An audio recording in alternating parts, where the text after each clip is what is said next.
Pauper ಸರ್ಕಾರ ಅನ್ಬೇಕ ಬೇಡವಾ? ಲಾಟ್ರಿಯಲ್ಲಿ ಗೆದ್ದಂಗೆ MLAಗಳು ಆಗ್ಬಿಟ್ಟವ್ರು. ಲಾಟ್ರಿ MLAಗಳು ಅಂತ ಕೆಲವರು ಕರೀತಾರೆ. ಅವ್ರ ಜೀವನದಲ್ಲಿ ಯಾರು MLA ಆಗ್ತಾ ಇರಲಿಲ್ಲ, ಅಂತವರೆಲ್ಲ MLAಗಳಾಗೋದು. ಧರ್ಮಗಳನ್ನ ಒಡೆಯುವಂಥದ್ದು, ಜಾತಿಗಳನ್ನ ಒಡೆಯುವಂಥದ್ದೇ ಇವ್ರ agenda. That is their main agenda, hidden ಅಜೆಂಡಾನೇ ಅದು. ಧರ್ಮಸ್ಥಳದಲ್ಲಿ SIT ಮಾಡಿದ್ರಿ, ಅವ್ರ ವಿರುದ್ಧ ಹೊರಟಿರುವಂತವ್ರು ನೀವು, ನಿಮ್ ಸರ್ಕಾರ. ಜನಸಾಮಾನ್ಯರ ಕೈಯಲ್ಲಿ ಹಣ ಹೆಚ್ಚಿರಬೇಕು. ಮಾತಾಡಿದ್ರೆ ಸಾಮಾಜಿಕ ನ್ಯಾಯ ಅಂತಾರೆ. ಎಲ್ಲಿ ಕೊಡ್ತಾ ಇದ್ದಾರೆ ಸಾಮಾಜಿಕ ನ್ಯಾಯ? ಅವರಿಗೆ ಸೇರಿದಂತ ನಿಗಮಗಳಿಗೆ, ಇವತ್ತು ದಲಿತರಿಗೆ, ಪರಿಶಿಷ್ಟ ಪಂಗಡದವರಿಗೆ ಸೇರಿರ್ತಕ್ಕಂಥ ಅನೇಕ ನಿಗಮಗಳಿದೆ ರಾಜ್ಯದಲ್ಲಿ. ಆ ಎಲ್ಲ ನಿಗಮದಲ್ಲಿ ಹಣವನ್ನ ಕೋತ ಮಾಡಿದ್ದಾರೆ ಕಳೆದ 2.5 ವರ್ಷದಲ್ಲಿ. ಪ್ರತಿ ವರ್ಷ ಕೂಡ ಅದರ ಅಲೋಕೇಶನ್ ಕಡಿಮೆ ಆಗ್ತಾ ಇದೆ. ಉದಾಹರಣೆಗೆ ನೋಡಿ, ಈ ಸಲ ದೇವರಾಜ ಅರಸಲ್ಲಿ ಎಲ್ಲ ಹಿಂದುಳಿದವರದು, ಹಿಂದುಳಿದ ವರ್ಗದ ಒಂದು ನಿಗಮ ಇದು.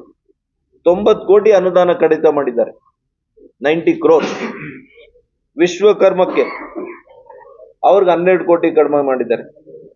ಉಪ್ಪಾರ ಜನಾಂಗಕ್ಕೆ 7 ಕೋಟಿ ಕಡಿಮೆ ಮಾಡಿದ್ದಾರೆ. ಅಂಬಿಗರ ಚೌಡಯ್ಯ ನಿಗಮಕ್ಕೆ 16 ಕೋಟಿ ಕಡಿಮೆ ಮಾಡಿದ್ದಾರೆ. ಸವಿತಾ ಸಮಾಜಕ್ಕೆ ಕೊಡೋದೇ ಕಡಿಮೆ, ಸವಿತಾ ಸಮಾಜಕ್ಕೆ ಅದರಲ್ಲಿ 5 ಕೋಟಿ ಕಡಿಮೆ ಮಾಡಿದ್ದಾರೆ. ಹಾಗಾಗಿ ಈ ಸರ್ಕಾರನ ನಾವಿನ್ನೇನ್ ಹೇಳ್ಬೇಕು? ಪಾಪರ್ ಸರ್ಕಾರ ಅನ್ಬೇಕ ಬೇಡವಾ? ಇಂಥ ಸರ್ಕಾರನ ನಾವು ಪಾಪರ್ ಸರ್ಕಾರನೇ ಅನ್ಕೋಬೇಕು. ಈ ಗ್ಯಾರಂಟಿ ಹೇಳಿದ್ನಲ್ಲ, ಈ ಗ್ಯಾರಂಟಿ ಹೆಸರಿನಲ್ಲಿ ಅನೇಕರು ಲಾಟ್ರಿಯಲ್ಲಿ ಗೆದ್ದಂಗೆ MLAಗಳು ಆಗ್ಬಿಟ್ಟವ್ರು. ಲಾಟ್ರಿ MLAಗಳು ಅಂತ ಕೆಲವರು ಕರೀತಾರೆ. ಈ ಗ್ಯಾರಂಟಿ ನೋಡ್ಕೊಂಡು ಅವ್ರ ಜೀವನದಲ್ಲಿ ಯಾರು MLA ಆಗ್ತಾ ಇರಲಿಲ್ಲ, ಅಂತವರೆಲ್ಲ MLAಗಳಾಗೋದು. ಈ ಗ್ಯಾರಂಟಿಯಿಂದ ನಮ್ಮ ರಾಜ್ಯಕ್ಕೆ ಅಧೋಗತಿಯನ್ನ ತಂದು ಮುಟ್ಟಿದೆ. ಇವತ್ತು ನೋಡಿ, ಶಾಲಾ ಕೊಠಡಿಯ ದುರಸ್ತಿಗೆ ಹಣ ಇಲ್ಲ ಇವ್ರ ಹತ್ರ. ಭಿಕ್ಷೆ ಬಿಡ್ತಾ ಇದ್ದಾರೆ. CSR ಹಣ ಕೊಡಿ ನೀವು. ಪಾಪ ಅವ್ರೇನೋ ನಮ್ಮ ವಿಪ್ರೋ ಅವ್ರು ನಾನು ಹಣ ಕೊಡ್ತೀನಿ ಅಂತ ಅವ್ರ ಮುಂದೆ ಬಂದಿದ್ದಾರೆ. ಹಿಂಗೆ ಕೈಗಾರಿಕೋದ್ಯಮಗಳು ಬಂದು ಸರ್ಕಾರಕ್ಕೆ ಸಹಕಾರ ಕೊಡುವಂತ ಕೆಲಸ ಮಾಡ್ತಾ ಇದ್ದಾರೆ. ಅವ್ರಿಗೂ ಅರ್ಥ ಆಗಿದೆ ಪಾಪ. ನಾವು ಮೊನ್ನೆ ಬಸವರಾಜ ಬೊಮ್ಮಾಯಿ ಇದ್ದಾಗ 9,000 ಶಾಲಾ ಕೊಠಡಿಗಳನ್ನ ಕಟ್ಟಿಸಿದ್ವು ನಾವು ಕೇವಲ 1.5 ವರ್ಷದಲ್ಲಿ. ಇವತ್ತೇನು ಇಲ್ಲ. ಹೊಸದಿರ್ಲಿ, ದುರಸ್ತಿಗೆ ಹಣ ಇಲ್ಲ ಇವ್ರ ಹತ್ರ. LKG UKG ಮಕ್ಕಳು ಬಿಸಿ ಊಟಕ್ಕೆ ಇನ್ನ ಕೊಡ್ಲಿಲ್ಲ ಅವ್ರಿಗೆ. ಇದು ಮೊಟ್ಟೆ ಕೊಡ್ತೀನಿ ಅಂದ್ರು, ಮೊಟ್ಟೆನೂ ಕೊಟ್ಟಿಲ್ಲ ಅವ್ರಿಗೆ. ಅದು ಬಿಡಿ, 2nd PUCಯಲ್ಲಿ ಮೌಲ್ಯಮಾಪನ ಮಾಡಿದಂತ ಟೀಚರ್ಸ್ ಹೋಗಿದ್ರಲ್ಲ ಪಾಪ, ಅವ್ರಿಗೆ ಕೊಡ್ಬೇಕಾಗಿರೋ ಗೌರವಧನ ಕೊಡ್ಲಿಲ್ಲ. ಮತ್ತೆ ಇನ್ನ ಪಾಪ ಅವ್ರದೇ ಸಚಿವರುಗಳು, ಅವರೇ MLAಗಳು. ಬಸವರಾಜ ರಾಯರೆಡ್ಡಿ ಅಂತೂ ನಂಬರ್ 1 ಕರಪ್ಟ್ ಸ್ಟೇಟ್ ಅಂತ ಅವರೇ ಹೇಳಿದ್ದಾರೆ. ಅವ್ರು ಹೇಳಿರೋದೇ ಅಲ್ಲ, ಒಂದ್ ಕಡೆ ಅವರು ಮಾತಾಡುವಾಗ ಕೇಳ್ತಾರೆ, ನಿಮಗೆ ಅಕ್ಕಿ ಬೇಕು, ಇನ್ನೊಂದು ಬೇಕು ಅಂತಂದ್ರೆ ನಾವು ಅಭಿವೃದ್ಧಿ ಮಾಡಕ್ಕಾಗಲ್ಲ, ರಸ್ತೆ ಮಾಡಕ್ಕಾಗಲ್ಲ. ನೀವು ರಸ್ತೆ ಬೇಕು ಅಂದ್ರೆ ಇದನ್ನೆಲ್ಲ ನಾವು ಬಂದ್ ಮಾಡ್ತೀವಿ, ಅವಾಗ ನಾವು ನಿಮ್ಗೆ ರಸ್ತೆ ಮಾಡ್ಕೊಡ್ತೀವಿ ಅಂತ ಹೇಳಿ. ಯಾರು ಬೇಡ ರೀ, ಅವರ ರಾಷ್ಟ್ರೀಯ ಅಧ್ಯಕ್ಷರು, ಹಿರಿಯರು ಆಗಿರ್ತಕ್ಕಂಥ ಸನ್ಮಾನ್ಯ ಮಲ್ಲಿಕಾರ್ಜುನ್ ಖರ್ಗೆಜಿ ಅವ್ರೇನ್ ಹೇಳಿದ್ದಾರೆ? ನಮ್ಮ ರಾಜ್ಯದ ಆರ್ಥಿಕ ಪರಿಸ್ಥಿತಿ ನೋಡ್ಕೊಂಡು, ಬಜೆಟ್ ಗಾತ್ರ ನೋಡ್ಕೊಂಡು ನೀವು ಈ ಗ್ಯಾರಂಟಿಗಳನ್ನ ಅನುಷ್ಠಾನಕ್ಕೆ ತರಬೇಕು. 1 2 ನೋಡ್ಕೊಂಡು ಮಾಡಬೇಕು. ನೀವು 5 ಒಂದೇ ಸಲ ಮಾಡಿದಿ, ಆರ್ಥಿಕ ವ್ಯವಸ್ಥೆಯನ್ನು ಹಾಳು ಮಾಡಿ ಒಂದೇ ಸಲ 5 ಕೊಡೋದ್ರಿಂದ ಒಂದು ಬುಟ್ಟಿ ಮಣ್ಣು ಹಾಕದಂತ ಪರಿಸ್ಥಿತಿ ಇಲ್ಲಿ ಉದ್ಭವ ಆಗಿದೆ ಅಂತ ಹೇಳಿ ಓಪನ್ ಆಗಿ ಹೇಳಿರೋದು, ಮಾಧ್ಯಮದ ಮುಂದೆನೆ ಹೇಳಿದ್ದಾರೆ. ನಾವ್ ಹೇಳೋದಲ್ಲ, ಮೊನ್ನೆ ಮಲ್ಲಿಕಾರ್ಜುನ್ ಜಿ ಅವರೇ ಹೇಳಿದ್ದಾರೆ. ಮಾತಾಡಿದ್ರೆ ಕೇಂದ್ರ ಸರ್ಕಾರಕ್ಕೆ ಅವ್ರು ಹಣ ಕೊಡ್ಲಿಲ್ಲ, GST ಅನ್ಯಾಯ ಆಗಿದೆ, ನಮಗೆ GST ನಷ್ಟ ಆಗುತ್ತೆ. ಇವರು ಬಡವ್ರ ಪರ ಇರೋರ ಕಾಂಗ್ರೆಸ್ ಸರ್ಕಾರ ಹೇಳ್ಬೇಕು. GST ಕಡಿಮೆ ಮಾಡಿರೋದ್ರಿಂದ ಕೇಂದ್ರ ಸರ್ಕಾರ ನಾವು ವಿರೋಧ ಮಾಡ್ತೀವಿ ಅಂತ ಅವ್ರು ಹೇಳಿ. ಒಂದ್ ಕಡೆ ಅವ್ರು ಮುಖ್ಯಮಂತ್ರಿಗಳು ಸ್ವಾಗತ ಮಾಡ್ತಾರೆ, ಇನ್ನು ಕೆಲವರು GST ಮಾಡಿರೋದು ನಮ್ಮ ರಾಜ್ಯಕ್ಕೆ ಅನ್ಯಾಯ ಆಗಿದೆ. ಹೆಂಗಾಗಿದೆ? ಅನ್ಯಾಯ ಆಗಿದ್ರೆ ಮತ್ತೆ ಸಹಿ ಹಾಕ್ದವ್ರು ಯಾರಪ್ಪ ಅಲ್ಲಿ GST ಕೌನ್ಸಿಲ್ ಅಲ್ಲಿ? ಸುಲಿಗೆ ಟ್ಯಾಕ್ಸ್. ಕರ್ನಾಟಕದ ಕಾಂಗ್ರೆಸ್ ಸರ್ಕಾರಕ್ಕೆ GST ಅಂದ್ರೆ ಏನು? ಗ್ಯಾರಂಟಿ ಸುಲಿಗೆ ಟ್ಯಾಕ್ಸ್. ಹಾಗಾಗಿ ಅವರು ಏನೆಲ್ಲ ಮಾಡಿದರೆ, ಹಾಲು 38 ರೂಪಾಯಿ ಇತ್ತು, ಇವತ್ತೆಷ್ಟಿದೆ? 47 ರೂಪಾಯಿ ಇದೆ. 28% ಜಾಸ್ತಿ ಆಗಿದೆ.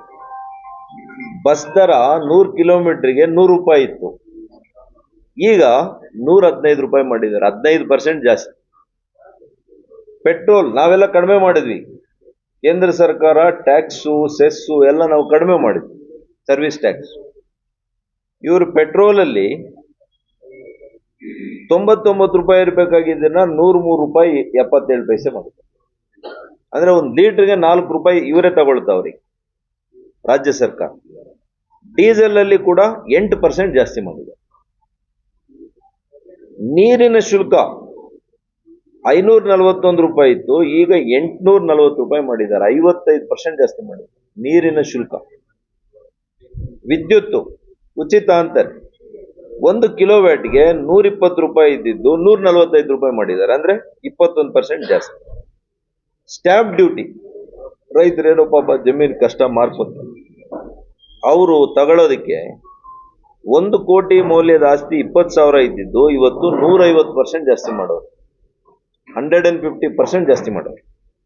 ಅಫಿಡವಿಟ್ 20 ರೂಪಾಯಿ ಇದ್ದಿದ್ದನ್ನ 100 ರೂಪಾಯಿ ಮಾಡಿದ್ದಾರೆ, 400% ಜಾಸ್ತಿ.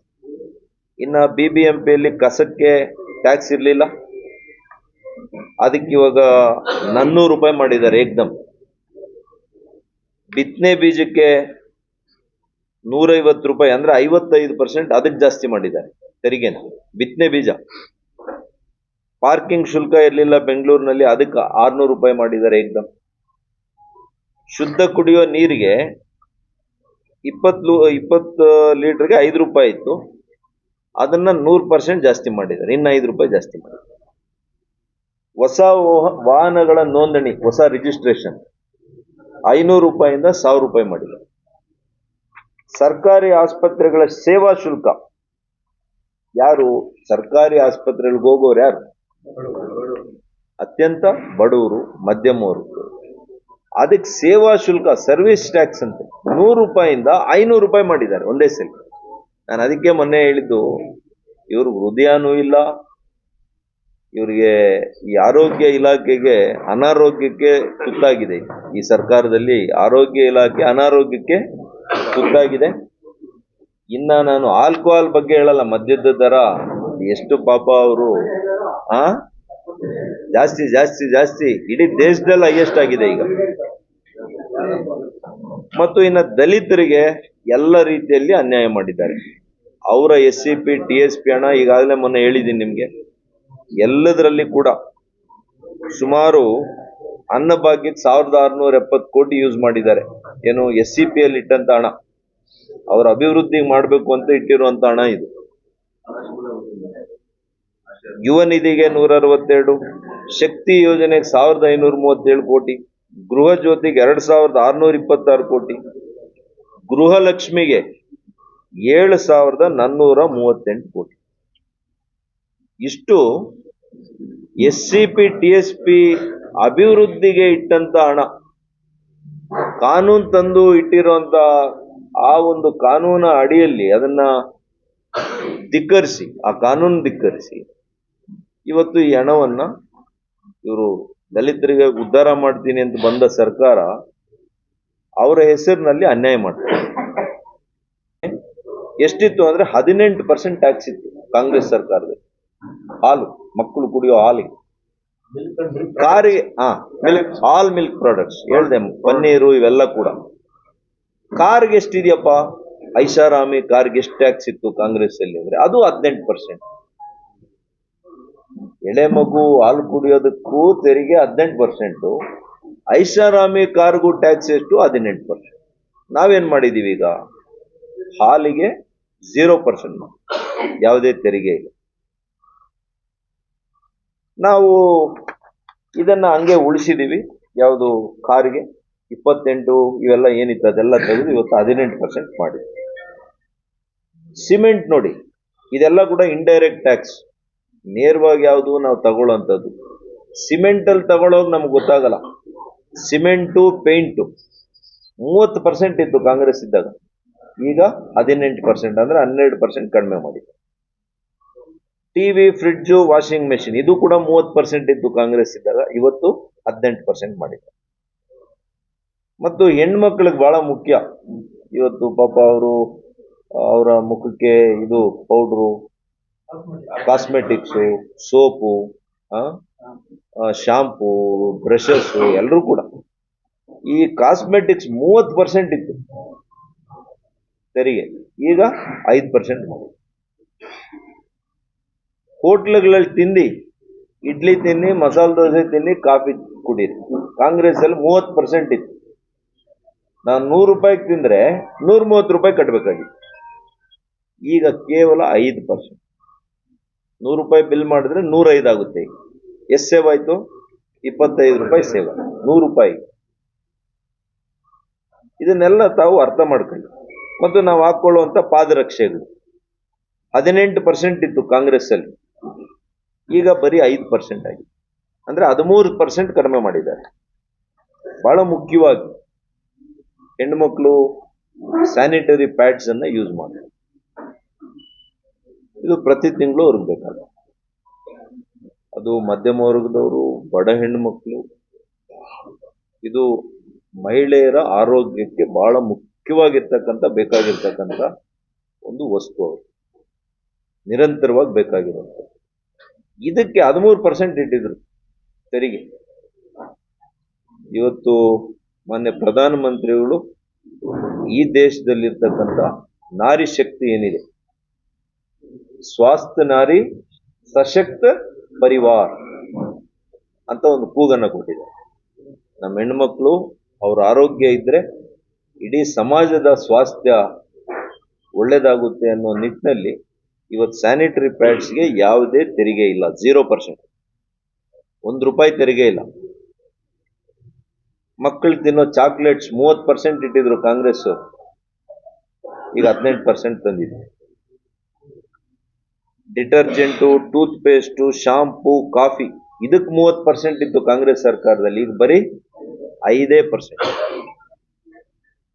ಕುಡಿಯೋ ನೀರು, ಮಿನರಲ್ ವಾಟರ್, ಅದೇ 20 ಲೀಟರ್ ಇದೆಲ್ಲ ಕೊಡ್ತಾರಲ್ಲ, ಇದ್ರ ಮೇಲೂ ಕೂಡ 28% ಇಟ್ಟಿದ್ರು, ಈಗ 5% ಆಯ್ತು. ಪ್ಲೇವುಡ್, ಸ್ಯಾನಿಟರಿ ವೇರ್, ಮನೆಯಲ್ಲ ಸ್ಯಾನಿಟರಿ ಯೂಸ್ ಮಾಡ್ತೀರಿ, ಇದಕ್ಕೂ ಕೂಡ 21% ಇತ್ತು, ಈಗ 5% ಆಗಿದೆ. ಸಿಹಿ ತಿಂಡಿಗಳು 18% ಇತ್ತು, 5% ಆಗಿದೆ. ಬಹಳ ಮುಖ್ಯವಾಗಿ ರಸಗೊಬ್ಬರಗಳು, ಯೂರಿಯಾ, ಕಾಂಪ್ಲೆಕ್ಸ್ ಇವೆಲ್ಲ ಏನೇನು ತಗೊಳ್ತಾರೆ, ಪೊಟ್ಯಾಶು 12% ಇತ್ತು, ಕೇವಲ 5% ಆಗಿದೆ. ನಮಗೆಲ್ಲ ಕೂಡ ಹಿಂದೂಗಳಿಗೆ ಬಹಳ ವಿಶೇಷವಾಗಿರ್ತಕ್ಕಂಥ, ಪವಿತ್ರವಾಗಿರ್ತಕ್ಕಂಥ 9 ದಿನಗಳು. ಅದೇ ರೀತಿ ಇದೇ ತಿಂಗಳಲ್ಲಿ ದೀಪಾವಳಿ ಕೂಡ ಇದೆ, 21ನೇ ತಾರೀಕು. ಮಾನ್ಯ ಪ್ರಧಾನಮಂತ್ರಿಗಳು ಶ್ರೀ ನರೇಂದ್ರ ಮೋದಿಜಿಯವರು ಆಗಸ್ಟ್ 15 ಸ್ವಾತಂತ್ರ್ಯ ದಿನಾಚರಣೆ ದಿವಸ ಒಂದು ಮಾತನ್ನ ಕೊಡ್ತಾರೆ ದೇಶದ ಜನರಿಗೆ. ನಿಮಗೆ ಒಂದು ದೊಡ್ಡ ಉಡುಗೊರೆಯನ್ನ ಕೊಡ್ತೀನಿ ಅಂತೇಳಿ ಮಾತನ್ನ ಕೊಡ್ತಾರೆ.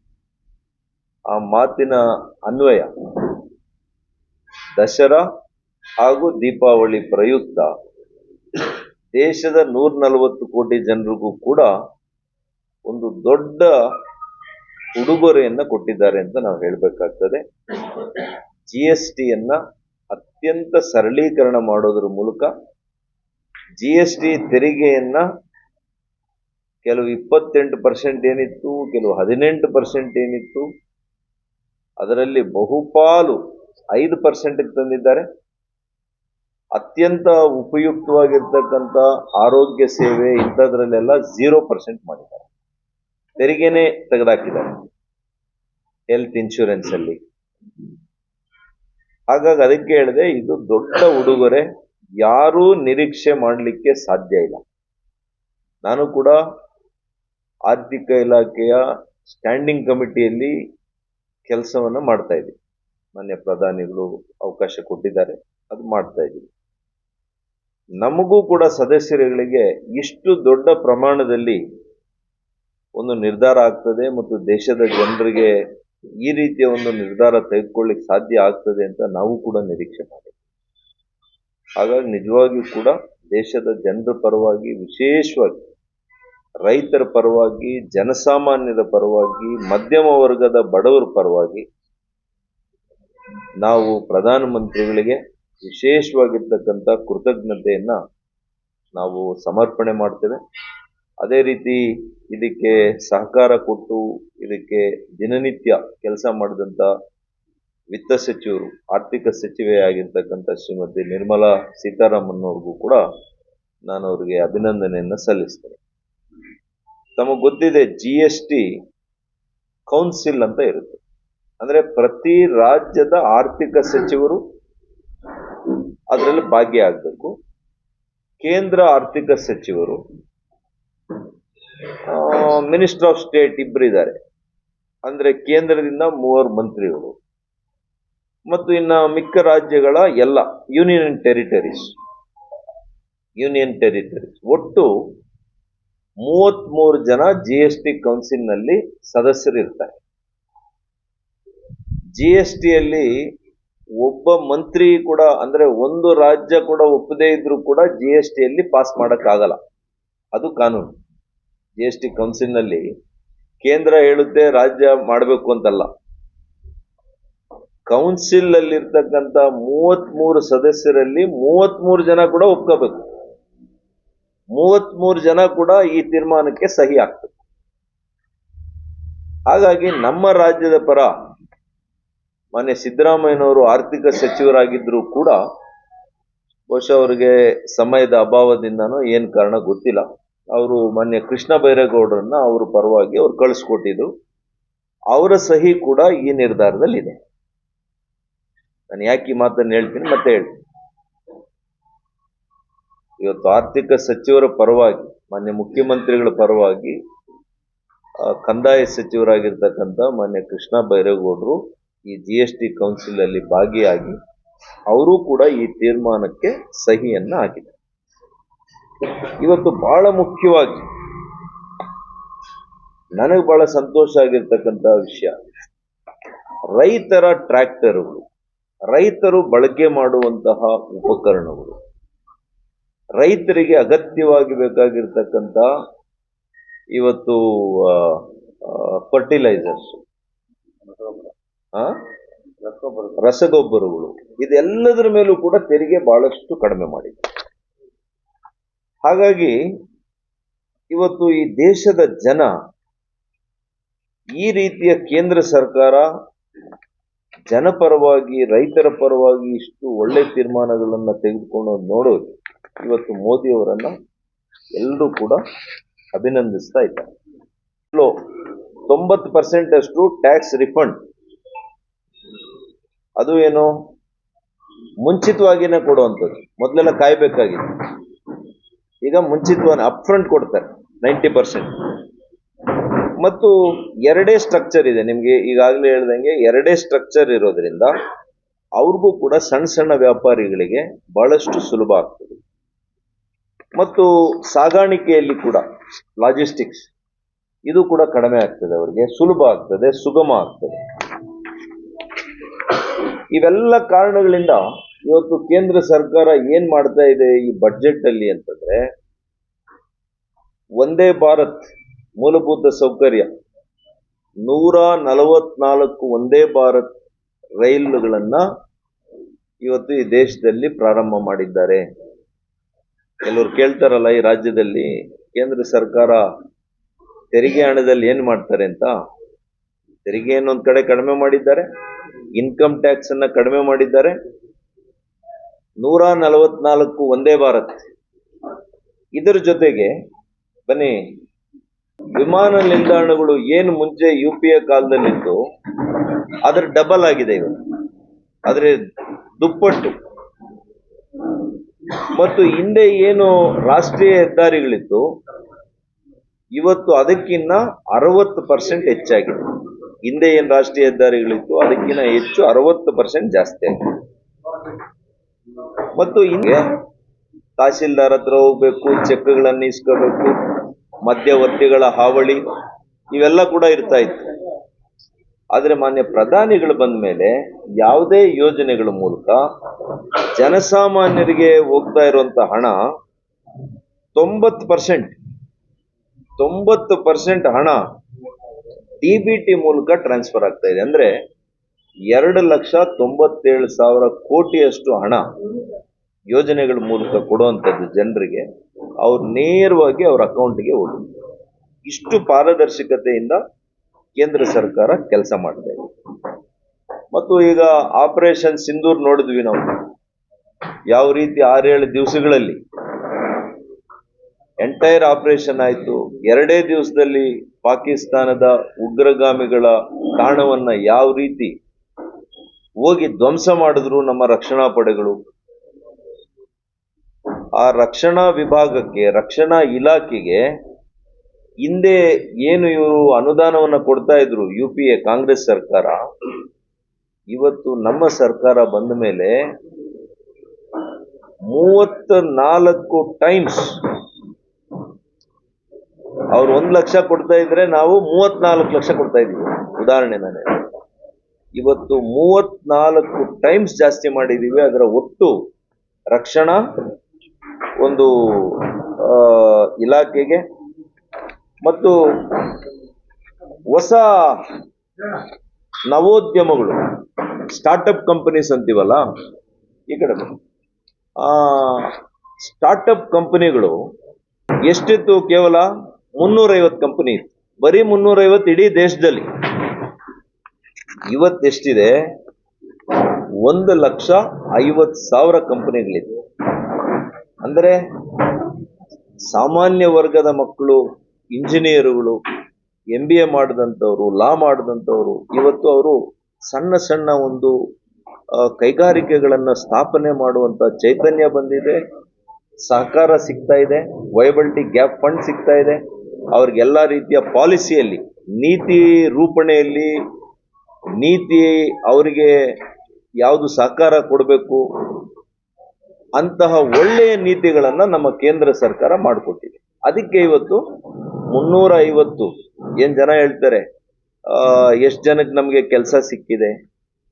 ಒಂದ್ ಕಡೆ ಕೆಲಸ ಕೊಡುವಂಥದ್ದು, ಉದ್ಯೋಗ ಭರವಸೆ, ಉದ್ಯೋಗ ಸೃಷ್ಟಿ ಒಂದ್ ಕಡೆ ಆಗ್ತಾನೆ ಇದೆ. ಇನ್ನೊಂದೇನ್ ಮಾಡ್ತಾ ಇದ್ದಾರೆ ಮಾನ್ಯ ಪ್ರಧಾನಿಗಳು ಅಂದ್ರೆ, ಉದ್ಯೋಗದಾತರ ಸಂಖ್ಯೆಯನ್ನ ಕೂಡ ಹೆಚ್ಚು ಮಾಡ್ತಾ ಇದ್ದಾರೆ. ಆಂಟ್ರಪ್ರೂನರ್ಸ್, ಇಂಡಸ್ಟ್ರಿಯಲಿಸ್ಟ್, ಸ್ಟಾರ್ಟ್ಅಪ್ ಕಂಪನೀಸ್ ಈ ತರ ಜಾಸ್ತಿ ಮಾಡ್ತಾ ಇದ್ದಾರೆ. ಅವ್ರ ಕಾಲ ಮೇಲೆ ಅವರೇ ನಿಂತು ಇನ್ನೊಬ್ಬರಿಗೆ, 10 ಜನಕ್ಕೆ, ಅನೇಕ ಯುವಕರಿಗೆ ಕೆಲಸ ಕೊಡುವಂತ ಕೆಲಸ ಮಾಡ್ತಾ ಇದ್ದಾರೆ. ನೋಡಿ, ನಮ್ಮ ಸರ್ಕಾರ ಕೇಂದ್ರ ಸರ್ಕಾರದಲ್ಲಿ ತೆರಿಗೆಯನ್ನು ಕಡಿಮೆ ಮಾಡಿದೀವಿ, ಜನಸ್ನೇಹಿ ಆಡಳಿತ ಕೊಡ್ತಾ ಇದ್ದೀವಿ. UPA ಸರ್ಕಾರದಲ್ಲಿ ಏನ್ ಮಾಡಿದ್ರು? 30%ಗೂ ಹೆಚ್ಚು ಟ್ಯಾಕ್ಸ್ ಎಲ್ಲದರ ಮೇಲೂ ಕೂಡ. ನೀವು ಹಾಲು ತಗೊಳ್ಳಿ, ಆಲ್ಕೋಹಾಲ್ ತಗೊಳ್ಳಿ, ಆಲ್ಕೋಹಾಲ್ ಅಂತೂ ಇನ್ನೂ ಜಾಸ್ತಿ ಆಗಿದೆ. ಬಸ್ ಚಾರ್ಜ್ ಎಲ್ಲ, ಯಾವುದ್ರಲ್ಲಿ ನಾನು ಹೇಳ್ತೀನಿ ಅವರು ಏನೇನು ಎಷ್ಟೆಲ್ಲ ಮಾಡಿದ್ದಾರೆ, ಎಷ್ಟು ಜಾಸ್ತಿ ಮಾಡಿದ್ದಾರೆ ಅಂತ ಹೇಳ್ತೀನಿ. ಅವ್ರಿಗೆ ಏನಾಗಿದೆ, ಅವ್ರ ಮನೇಲಿ ಕೇಳಿ, ನಾಡಹಬ್ಬನ, ದೇವರಬ್ಬನ, ಚಾಮುಂಡೇಶ್ವರಿ ಹಬ್ಬನ ಅಂತ ಅವ್ರ ಮನೇಲಿ ಕೇಳಿ ಅವ್ರು ಹೇಳಿ, ಬೇರೆ ಇನ್ನೆಲ್ಲೂ ಬೇಡ. ನನಗೆ ನಂಬಿಕೆ ಇದೆ, ಅವ್ರ ಮನೇಲಿ ಹೇಳ್ತಾರೆ ಇದು ನೀವು ಮಾಡಿದ ತಪ್ಪು.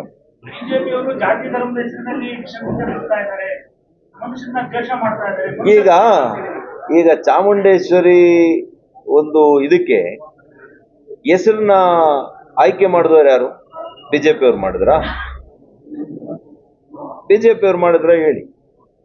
ಧರ್ಮಸ್ಥಳದಲ್ಲಿ SIT ಮಾಡಿದ್ರಿ, ಏನಾಯ್ತು SITಯಲ್ಲಿ? ನೀವು ಹಿಂದೂ ಧರ್ಮದವ್ರ ಮೇಲೆ ನೀವು ಕೋಪ ಇಟ್ಕೊಂಡಿರೋದು, ಹಗೆತನ ಇಟ್ಕೊಂಡಿರ್ತಕ್ಕಂಥದ್ದು, ಅವ್ರ ಮೇಲೆ ಏನೋ ಒಂದು ಛಲಕ್ಕೆ ನೀವು ತೀರ್ಮಾನಗಳನ್ನ ತೆಗೆದುಕೊಂಡು ಅವ್ರ ವಿರುದ್ಧ ಹೊರಟಿರುವಂತವ್ರು ನೀವು, ನಿಮ್ ಸರ್ಕಾರ. ಅದಕ್ಕೆ ನಾವು ಬರೀ ರೆಸ್ಪಾಂಡ್ ಮಾಡ್ತಾ ಇದ್ದೀವಿ. ನಿಮ್ಮ ಕ್ರಮಗಳಿಗೆ ನಾವು ರೆಸ್ಪಾಂಡ್ ಮಾಡ್ತಾ ಇದೀವಿ ಅಷ್ಟೇ. ಏನು ಮಾಡಿಲ್ಲ. ಹೆಚ್ಚಿಗೆ ಮಾಡಿರೋದಕ್ಕೆ ಎಲ್ಲಾರ ಕಮಿಟಿ, ಎಲ್ಲಾ ಜಡ್ಜಿಗಳು, ಇಬ್ಬರು ಮೂವರು ಫೇವರೇಟ್ ಜಡ್ಜಸ್, ಅವ್ರ ಕಮಿಟಿಗಳನ್ನೆಲ್ಲ ಮಾಡಿದ್ದಾರೆ.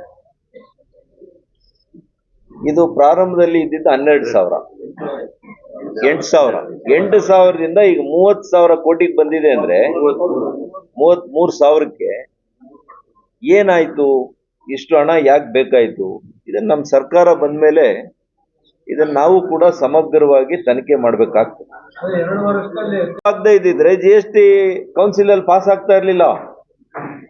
ಇದು ಒಮ್ಮೆಲೆ GST ಘೋಷಣೆ ಆಗಿಲ್ಲ, ನೀವು ಅರ್ಥ ಮಾಡ್ಕೊಳ್ಳಿ.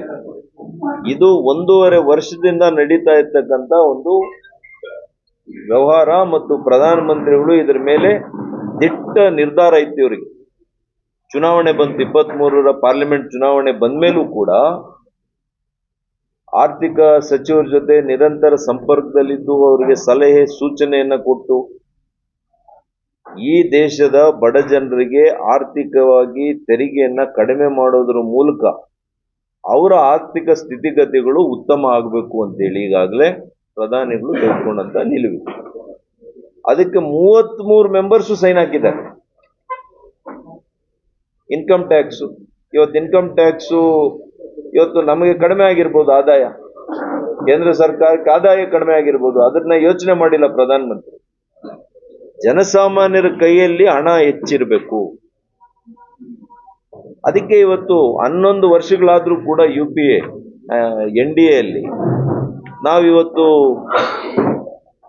ಎಷ್ಟಿದೆ, ಇನ್ಫ್ಲೇಷನ್ ಎಷ್ಟಿದೆ? ಕೇವಲ 2.7%. ಉಲ್ಟಾಸ್ ಆಗ್ತಾರೆ. ಯಾವ ಇಶ್ಯೂ ತಗೊಳ್ಳೋದು, ಯಾವ್ದನ್ನ ಗಂಭೀರ ತಗೊಳ್ಳೋದು? ನೋಡಿ, ಧರ್ಮಸ್ಥಳದ್ದು ನಾವೆಲ್ಲ ಕೂಡ ಇಷ್ಟು ಭಾವನೆ ಇಟ್ಕೊಂಡಿರ್ತಕ್ಕಂಥವ್ರು, ಅಂಥದ್ರ ಮೇಲೆ ಹೋಗಿ ಈ ರೀತಿಯಲ್ಲಿ ಎಲ್ಲ ಪ್ರಯತ್ನಗಳನ್ನು ಮಾಡಿ ಇನ್ನು ಅದು ಮುಗದೇ ಇಲ್ಲ. ಅಷ್ಟೊತ್ತಿಗೆ ಮೈಸೂರಿನಲ್ಲಿ ಒಂದು ಇಶ್ಯೂ ತಂದು,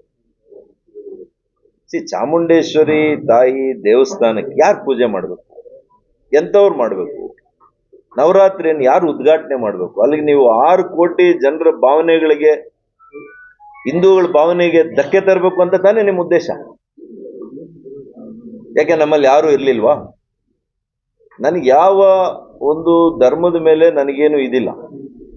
ಆದರೆ ನೀವು ಹೇಳ್ರಿ, ಇವತ್ತು ಅಲ್ಪಸಂಖ್ಯಾತರು ಅತ್ಯಂತ ಗೌರವದಿಂದ ಭಕ್ತಿಯಿಂದ ಪ್ರಾರ್ಥನೆ ಮಾಡುವಂತ ಅವ್ರ ಅಲ್ಟಿಮೇಟ್ ಅಂದ್ರೆ ಯಾವುದು? ಮೆಕ್ಕ ಮದೀನಾ. ಮೊನ್ನೆ ಸಿದ್ದರಾಮಯ್ಯನವ್ರಿಗೆ ಇನ್ವಿಟೇಷನ್ ಇರುತ್ತೇನ್ರಿ ಅಲ್ಲಿ ಹೋಗ್ಲಿಕ್ಕೆ? ಉದ್ಘಾಟನೆ ಅಲ್ಲ, ಅಲ್ಲಿ ಹೋಗಿ ಲ್ಯಾಂಡ್ ಆಗ್ಲಿಕ್ಕೆ ಅವ್ರಿಗೆ ಇನ್ವಿಟೇಷನ್ ಕೊಡ್ತಾರ? ಹೇಳಿ ನನಗೆ. ಅವ್ರವ್ರ ಭಾವನೆ, ಅವ್ರವ್ರ ಭಕ್ತಿ ಅದು. ಅದಕ್ಕೆ ನಾವು ಮಧ್ಯ ಪ್ರವೇಶ ಮಾಡೋದು, ಈ ರೀತಿಯಲ್ಲಿ ಅಧಿಕಾರನ ದುರ್ಬಳಕೆ ಮಾಡೋದ್ರಿಂದ ತಾಯಿ ಚಾಮುಂಡೇಶ್ವರಿ ತಾಯಿನೇ ಯಾವ ಸಂದರ್ಭಕ್ಕೆ ಇವ್ರುಗಳಿಗೆಲ್ಲ ಏನ್ ಶಿಕ್ಷೆ ಕೊಡ್ಬೇಕು ಕೊಡ್ತಾರೆ. ಪಂಚಮಶಾಲಿ ಕ್ರಿಶ್ಚಿಯನ್, ಕುರುಬ ಕ್ರಿಶ್ಚಿಯನ್, ಮಡಿವಾಳ ಕ್ರಿಶ್ಚಿಯನ್, ಸವಿತಾ ಕ್ರಿಶ್ಚಿಯನ್. ಯಾವುದೇ ಜಾತಿ ಒಂದು ಹೆಸರು ಗೆಜೆಟ್ ಅಲ್ಲಿದೆ, ಅದು ದೇಶದ ಗೆಜೆಟ್ ಅಲ್ಲಿದೆ, ರಾಜ್ಯದ ಗೆಜೆಟ್ ಅಲ್ಲಿದೆ, ಅದೇ ಅಧಿಕೃತ. ಇದನ್ನ ಯಾರು ಇವರಿಗೆ ಹುಟ್ಟಾಕ್ದವ್ರು? ಅಂದ್ರೆ ಒಂದು ಕಡೆ ಮೀಸಲಾತಿ, ಒಂದು ಕಡೆ ಆರ್ಥಿಕ ಮತ್ತು ಸಾಮಾಜಿಕ ಏನಿವತ್ತು ಇವರು ಸೆನ್ಸಸ್ ಮಾಡಕ್ ಹೊರಟಿದ್ದಾರೆ, ಇದರ ಹೆಸರಿನಲ್ಲಿ ಧರ್ಮಗಳನ್ನ ಒಡೆಯುವಂಥದ್ದು, ಜಾತಿಗಳನ್ನ ಒಡೆಯುವಂಥದ್ದೇ ಇವರ agenda. That is their main agenda, hidden ಅಜೆಂಡಾನೇ ಅದು.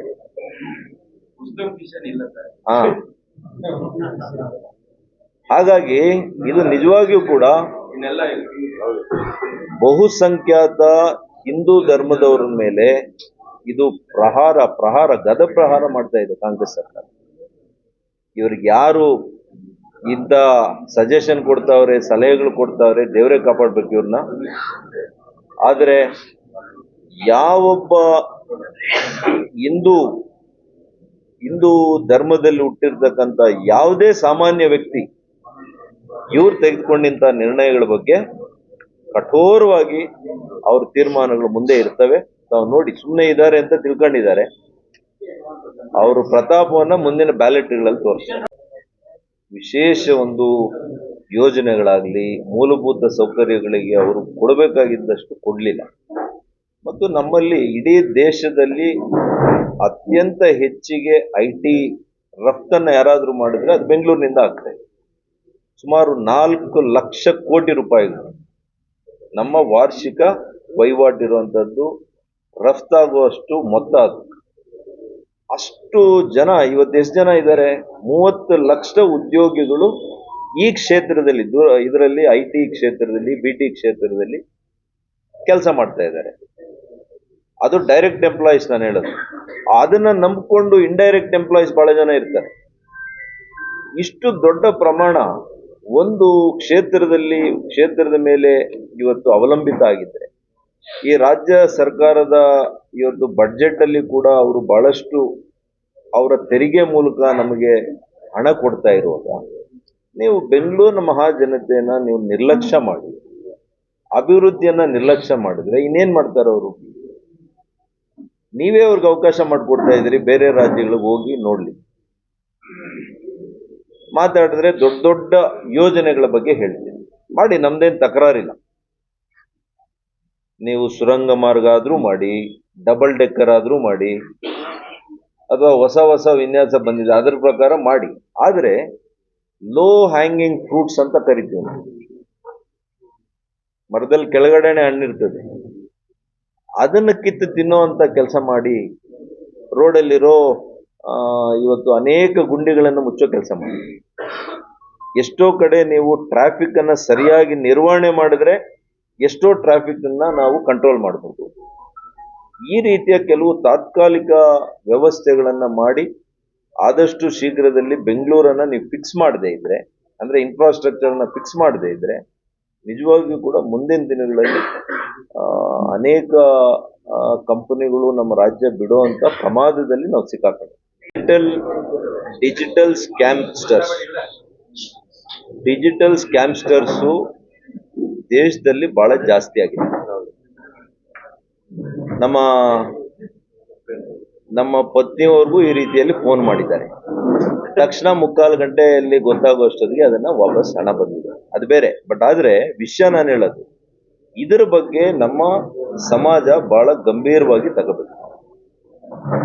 ನಮ್ಮ ಕೊಲೀಗು, ರಾಜ್ಯಸಭಾ ಸದಸ್ಯರು, ಇನ್ಫೋಸಿಸ್ ಸಂಸ್ಥೆ ಮುಖ್ಯಸ್ಥರ ಪತ್ನಿ ಆಗಿರ್ತಕ್ಕಂಥ ಸುಧಾಮೂರ್ತಿ ಅವ್ರಿಗೆ ಫೋನ್ ಮಾಡ್ತಾರೆ ಅಂದ್ರೆ ಯಾವ ಪ್ರಮಾಣದಲ್ಲಿ ಇವತ್ತು ಡಿಜಿಟಲ್ ಸ್ಕ್ಯಾಮ್ಸ್ ಆಗ್ತಾ ಇದೆ, ಫ್ರಾಡ್ ಆಗ್ತಾ ಇದೆ. ನಾನು ಫೈನಾನ್ಸ್ ಕಮಿಟಿಯಲ್ಲೇ ಇದನ್ನು ಬಹಳ RBI ಗವರ್ನರ್ ಇಂದ ನಾನೇ ಮಾತಾಡ್ತಾ ಇರ್ತೀನಿ. ಹಾಗಾಗಿ ಯಾರು ಇನ್ನೋಸೆಂಟ್ ಇರ್ತಾರೆ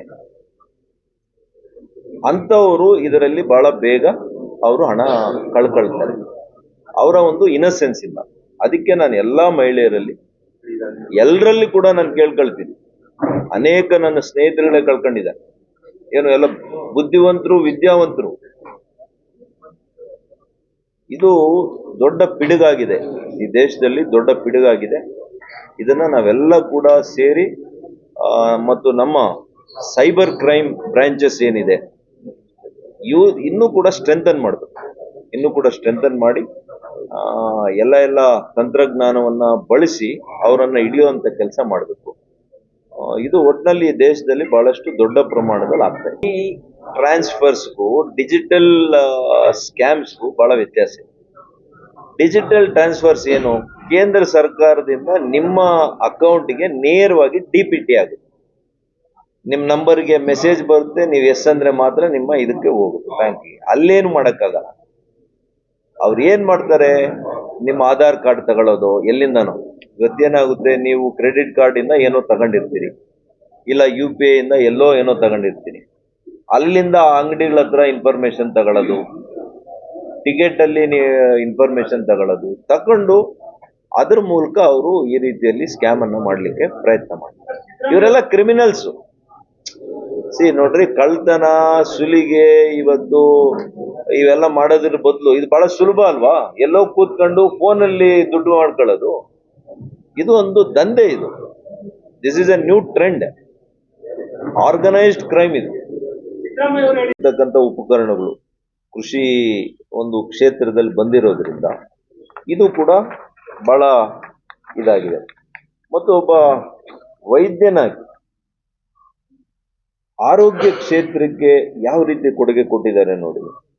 ಯಾವುದೇ ಒಂದು ಆರೋಗ್ಯ ವಿಮೆ ಮಾಡಿಸ್ಬೇಕು ಅಂದ್ರೆ ಇವತ್ತು 0%, ಯಾವುದೇ ತೆರಿಗೆ ಇಲ್ಲ. ಇವತ್ತು ನೀವು 2 ಲಕ್ಷ ಮಾಡಿಸಿ, 1 ಲಕ್ಷಕ್ಕೆ ಮಾಡಿಸಿ, 10 ಲಕ್ಷದ ಮಾಡಿಸಿ ತೆರಿಗೆ, ಇದು ಇನ್ಶೂರೆನ್ಸ್ ವಿಮೆಗೆ ಯಾವುದೇ ತೆರಿಗೆಯನ್ನ ವಿಧಿಸಿಲ್ಲ, 0% ಮಾಡಿದ್ದಾರೆ.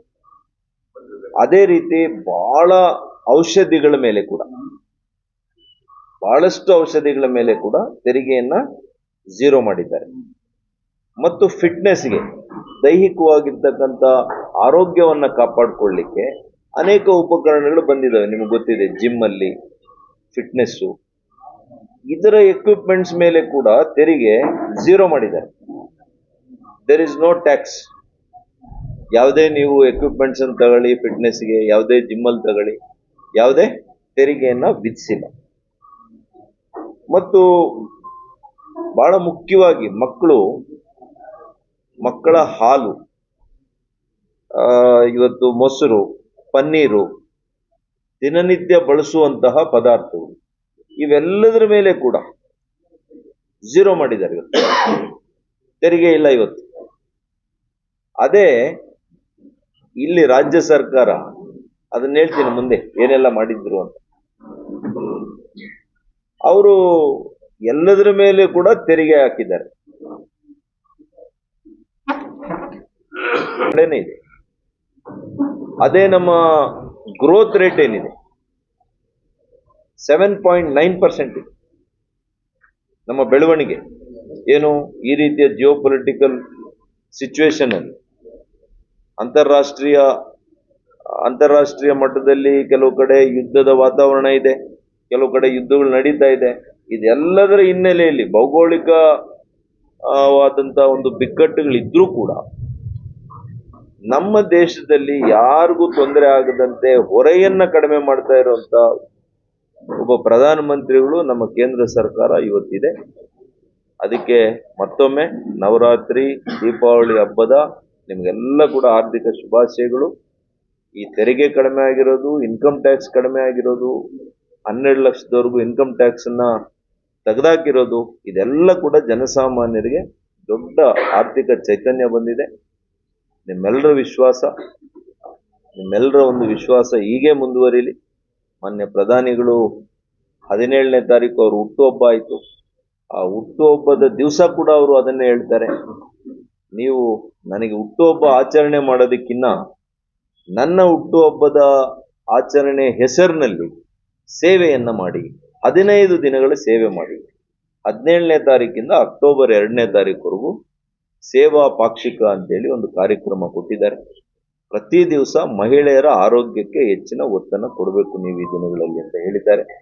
ಮತ್ತು ನಮಗೆ ಎಂಪಿಗಳಿಗೆ ಇವತ್ತು ಮ್ಯಾರಥಾನ್ ಇರ್ಬೋದು, ಸ್ಪೋರ್ಟ್ಸ್ ಇರ್ಬೋದು, ಇದೆಲ್ಲ ಕೂಡ ಹೆಚ್ಚಿಗೆ ಯುವಕರನ್ನ ತೊಡಗಿಸ್ಕೊಂಡು ದೈಹಿಕವಾಗಿ ಅವರಿಗೆಲ್ಲ ರೀತಿಯ ಸ್ಫೂರ್ತಿಯನ್ನು ಕೊಡುವಂತ ಕೆಲಸ ಮಾಡಬೇಕು ಅಂತ ನಮಗೂ ಹೇಳಿದ್ದಾರೆ. ಹೀಗೆ ಒಂದು ಬದ್ಧತೆ ಇರತಕ್ಕಂಥ ಪ್ರಧಾನಿ ಮಂತ್ರಿಗಳು ಇಷ್ಟು ಒಳ್ಳೆಯ ಕೆಲಸಗಳನ್ನ ಮಾಡ್ತಾ ಇದ್ದಾರೆ. ಇವೆಲ್ಲವನ್ನು ಕೂಡ ನಮ್ಮ ಜನರು ಸದ್ಬಳಕೆ ಮಾಡ್ಕೋಬೇಕು, ರೈತರ ಸದ್ಬಳಕೆ ಮಾಡ್ಕೋಬೇಕು. ಮತ್ತು ನಾನು ಒಂದೇ ಮನವಿ ಮಾಡ್ತೇನೆ ವರ್ತಕರಲ್ಲಿ, ಇವತ್ತು ಏನು ನಿಮಗೆ ಟ್ಯಾಕ್ಸ್ ಇವತ್ತು ಹೊರೆ ಕಡಿಮೆ ಮಾಡಿದ್ದಾರೆ ಜನರಿಗೆ, ತಾವುಗಳು ಯಾವುದೇ ಒಂದು ಉದ್ದಿಮೆಯಲ್ಲಿರ್ತಕ್ಕಂಥ ಉದ್ದಿಮೆದಾರರು, ಅಂಗಡಿಗಳಲ್ಲಿರ್ತಕ್ಕಂಥ ವರ್ತಕರು, ಬೇರೆ ಬೇರೆ ಒಂದು ಕಂಪನಿಗಳಿಂದ ಈ ಒಂದು GST ಏನು ಕಡಿಮೆ ಆಗಿದೆ ಇದು ನೀವು ಕೂಡ ಕಡಿಮೆ ಮಾಡಬೇಕು. ಅವಾಗ ಜನರಿಗೆ ಅದು ಮುಟ್ಟದು.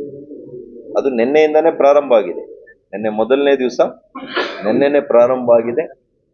ಯಾರಾದರೂ ಇನ್ನೂ ಮಾಡಲಿಲ್ಲ ಅಂದ್ರೆ ದಯವಿಟ್ಟು ಇದನ್ನ ಜನರು ಕೂಡ ಗಮನದಲ್ಲಿ ಇಟ್ಕೊಳ್ಳಿ. ನೀವು ಇದಕ್ಕೆಲ್ಲ ಕೂಡ ತೆರಿಗೆಯನ್ನ ಕೊಡದಿರ ಇರುವಂತ ರೀತಿಯಲ್ಲಿ. ನಿನ್ನೆ ಮಾರುತಿಯ ಒಬ್ರು ಮೊನ್ನೆ ಹೇಳ್ತಾ ಇದ್ರು, ಮುಖ್ಯಸ್ಥರು, ಮಾರುತಿ ಕಾರಿನ ಮುಖ್ಯಸ್ಥರು, ನಮಗೆ GST ಎಷ್ಟು ಕಡಿಮೆ ಆಗಿದೆ, ಅದರ ಜೊತೆಗೆ ನಾವು ಇನ್ನೂ ರಿಯಾಯಿತಿ ದರದಲ್ಲಿ ಜನರಿಗೆ ನಾವು ಪಾಸ್ ಆನ್ ಮಾಡಿ ಆ ರಿಯಾಯಿತಿಯನ್ನ ಇನ್ನೂ ಮತ್ತಷ್ಟು ಸುಲಭದಲ್ಲಿ ಜನರಿಗೆ ಸಿಕ್ಕುವಂತ ಕಡಿಮೆ ದರದಲ್ಲಿ ಕೊಡುವಂತ ಪ್ರಯತ್ನ ನಾವು ಮಾಡ್ತೀವಿ ಅಂತ ಹೇಳಿದ್ವಿ. ಹಿಂಗೆ ಅನೇಕ ಉದ್ದಿಮೆಗಳು ಮುಂದೆ ಬಂದಿದೆ. ಇದು ಯಾರಿಗೆ ಅಲ್ಟಿಮೇಟ್ಲಿ ಯಾರಿಗೆ ಒಳ್ಳೇದಾಗುತ್ತೆ ಅಂದ್ರೆ ಜನಸಾಮಾನ್ಯರಿಗೆ ಒಳ್ಳೇದು. Thank you. ಟ್ರ್ಯಾಕ್ಟರ್ಸ್ ಅಲ್ಲಿ ಡ್ರಿಪ್ ಇರಿಗೇಷನ್ ಮತ್ತು ಎಲ್ಲ ಕೃಷಿ ಕ್ಷೇತ್ರಕ್ಕೆ ಬೇಕಾಗಿರ್ತಕ್ಕಂಥ ಎಲ್ಲ ಸಲಕರಣೆಗಳಲ್ಲಿ ಕೇವಲ 5% GST ತಂದಿದೆ. ಕಾಂಗ್ರೆಸ್ ಸರ್ಕಾರ GST ತರಬೇಕು ಅಂತೇಳಿ ಯಾವುದೇ ರೀತಿ GSTನೂ ತರಕ್ಕಾಗ್ಲಿಲ್ಲ. ಎಲ್ಲಾ ರೀತಿಯ ಟ್ಯಾಕ್ಸ್, ಆವರೇಜ್ ಟ್ಯಾಕ್ಸ್ ಎಷ್ಟಿತ್ತು ಅಂದ್ರೆ UPA ಸರ್ಕಾರದಲ್ಲಿ, ಕಾಂಗ್ರೆಸ್ನ ಆಡಳಿತದಲ್ಲಿ ಮಿನಿಮಮ್ 30%ಗಿನ್ನ ಜಾಸ್ತಿ ಇತ್ತು ಎಲ್ಲದರ ಮೇಲೂ ಕೂಡ. ಯೂನಿಫಾರ್ಮ್ ಮತ್ತೆ 4 ಸ್ಲ್ಯಾಬ್ ಆಯ್ತು, 5%, 12%, 18%, 28%, 4 ಸ್ಲ್ಯಾಬ್ ಅನ್ನ ಮಾಡಿದ್ರು. ಇದನ್ನ ಬಹಳ ಸರಳೀಕೃತ ಮಾಡಿದ್ದಾರೆ ಇವತ್ತು ಮನೆ ನರೇಂದ್ರ ಮೋದಿಜಿಯವರು, ನಮ್ಮ ಕೇಂದ್ರ ಸರ್ಕಾರ ಬಹಳ ಸರಳೀಕೃತ ಮಾಡಿ 5% ಇದೆ, 18% ಎರಡೇ ಇರೋದು ಸ್ಲ್ಯಾಬ್. 28% ಅನ್ನ ತೆಗೆದು ಬಿಟ್ಟಿದ್ದಾರೆ. ಪ್ರಾರಂಭದಲ್ಲಿ ನಮ್ಮ ಸರ್ಕಾರ ಇನ್ಕಮ್ ಟ್ಯಾಕ್ಸ್ ಏನು 12 ಲಕ್ಷ ರೂಪಾಯಿವರೆಗೂ ಕೂಡ ಅನೇಕ ಮಧ್ಯಮ ವರ್ಗದ ನಮ್ಮ ಯುವಕರು ದುಡಿತಾರೆ, 12 ಲಕ್ಷ ವರಮಾನ ಬರುವಂತವ್ರು, ಆದಾಯ ಬರುವಂತವ್ರು ಅಥವಾ ಸಂಬಳ ಬರುವಂತವ್ರು ಯಾವುದೇ ₹1 ತೆರಿಗೆ ಮಾಡದಿರ ಇರುವಂತ ಒಂದು ಇನ್ಕಮ್ ಟ್ಯಾಕ್ಸ್ ಬಿಲ್ ಅನ್ನ ತಂದ್ರು. ಅದರಲ್ಲಿ ಇನ್ಕಮ್ ಟ್ಯಾಕ್ಸ್ ಅಲ್ಲಿ ಕಡಿಮೆ ಮಾಡಿದ್ರು. ಈಗ GST ಯನ್ನ ಕಡಿಮೆ ಮಾಡಿದ್ರು. ಇವೆರಡೂ ಕೂಡ ಇವತ್ತು ದೇಶದ ಜನರಿಗೆ ಬಹಳಷ್ಟು ಹಣವನ್ನ ಅವರಿಗೆ ಉಳಿತಾಯ ಮಾಡಲಿಕ್ಕೆ, ಹೊಸದಾಗಿ ಖರೀದಿ ಮಾಡಲಿಕ್ಕೆ ಒಂದು ಅಂದಾಜಿನ ಪ್ರಕಾರ, ಇದರ ಅಂದಾಜಿನ ಪ್ರಕಾರ ನಾವು ನೋಡಿದ್ದೇವೆ 2.5 ಲಕ್ಷ ಕೋಟಿ ರೂಪಾಯಿಗಳು ಮಾರ್ಕೆಟ್ನಲ್ಲಿ ಇವತ್ತು ನಮಗೆ ಸಿಗ್ತದೆ, ಜನರ ಕೈಗೆ ಸಿಗ್ತದೆ. ಇದು ತೆರಿಗೆ ರೂಪಗಳಲ್ಲಿ ಏನು ಹೊರಟೋಗ್ತಾ ಇತ್ತು, ಉಳಿತಾಯ, ತೆರಿಗೆ ರೂಪದಲ್ಲಾಗುವಂತ ಉಳಿತಾಯ, ಇವೆಲ್ಲವೂ ಕೂಡ ಒಂದು ಅಂದಾಜು ಮಾಡಿದರೆ 2.5 ಲಕ್ಷ ಕೋಟಿ ರೂಪಾಯಿಗಳು ಭಾರತದ 140 ಕೋಟಿ ಜನರ ಕೈಯಲ್ಲಿ ಸಿಗ್ತದೆ. ಇದು ಮಾರ್ಕೆಟ್ಗೆ ಬರುತ್ತೆ. ಮಾರ್ಕೆಟ್ಗೆ ಬಂದ್ರೆ ವಹಿವಾಟು ಹೆಚ್ಚಾಗ್ತದೆ, ಖರೀದಿ ಮಾಡ್ತಾರೆ. ನಮ್ಮ ಮಾಧ್ಯಮ ಸ್ನೇಹಿತರು ಬೆಳಿಗ್ಗೆ ಹೇಳ್ತಾ ಇದ್ರು, ಸರ್ ಒಂದು 10 ಲಕ್ಷ ರೂಪಾಯಿ ಒಂದು ಕಾರ್ ತಗೋಬೇಕು ಅಂದ್ರೆ ಹೆಚ್ಚು ಕಡಿಮೆ ಇವತ್ತು 2 ಲಕ್ಷ ರೂಪಾಯಿವರೆಗೂ ಕೂಡ ಡಿಸ್ಕೌಂಟ್ ಸಿಗ್ತದೆ, 8 ಲಕ್ಷಕ್ಕೆ ಸಿಕ್ಕುತ್ತೆ. ಅನೇಕರು ಮುಂದಿನ ದೀಪಾವಳಿಗೆ ತಗೋಬೇಕು ಕಾರು ಅಂತ ಅನ್ಕೊಂಡಿರೋರು ಈ ವರ್ಷದ ದೀಪಾವಳಿಗೆ ತಗೊಳ್ತಾರೆ. ಮತ್ತು ರೈತರಿಗೆ ಇವತ್ತು ಟ್ರ್ಯಾಕ್ಟರ್ಗಳು, ಎಲ್ಲ ಸಲಕರಣೆಗಳು, ರಸಗೊಬ್ಬರ, ಪೆಸ್ಟಿಸೈಡ್ಸ್ ಮತ್ತು ರಸಗೊಬ್ಬರಗಳಿಗೆ ಯೂಸ್ ಮಾಡುವಂತ ಸಲ್ಫ್ಯೂರಿಕ್ ಆಸಿಡ್, ಇಂಥವೆಲ್ಲ ಕೂಡ ಅದರ ತೆರಿಗೆ ಕೂಡ ಬಹಳಷ್ಟು ಕಡಿಮೆ ಮಾಡಿದ್ದಾರೆ. ಈ ಎಲ್ಲ ಕಾರಣಗಳಿಗೆ ರೈತರಿಗೆ ಬಹಳ ಒಳ್ಳೇದಾಗ್ತದೆ.